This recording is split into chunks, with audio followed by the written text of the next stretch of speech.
At syempre may mga ihahati din po kaming balita sa inyo, mga balita at impormasyon na dapat po ninyong malaman. Pero bago po tayo dumako sa ating mga issue at mga balita, ito po muna, hindi pwedeng mawala ang ating food for the soul and food for the spirit.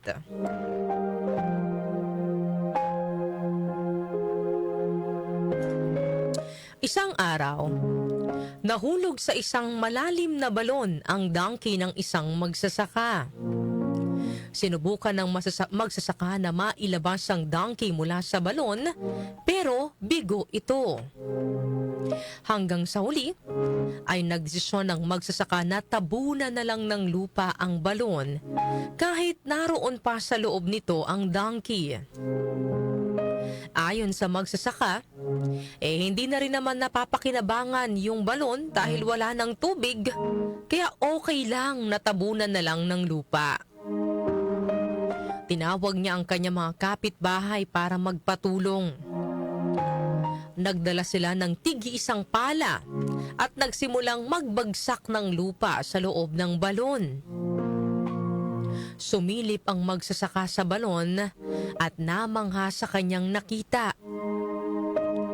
Sa bawat paglalagay nila ng lupa, ang donkey ay may ginagawang kakaiba. Pinapagpag niya ang mga dumi na napupunta sa kanyang katawan at inaapakan niya ang mga ito. Nagulat na lang ang lahat nang ang donkey ay unti-unti nang nakarating sa bukana ng balon hanggang sa tuluyan nitong nakalabas.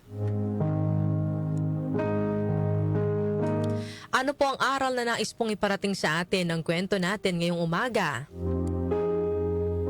Marami pong mga pagsubok, mga kanyusik, no, yung ibabagsak po sa atin ng buhay.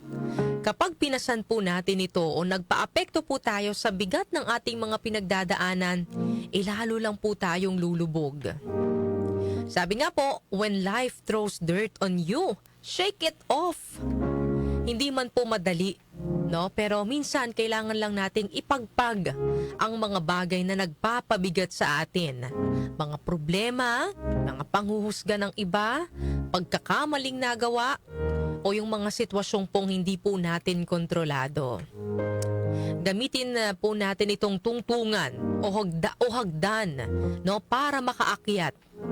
Bawat problema, bawat hamon, maaari po natin itong gawing pagkakataon para mas lumakas, mas tumibay at mas matuto.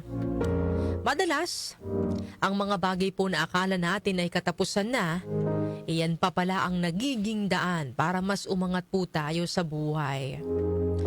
Kaya kapag sinusubok ka ng buhay at pakiramdam mo ay tila tinatabunan ka, alalahanin mo yung donkey sa kwento natin, mga kanyusig. Ipagpag mo, ako, shake it off.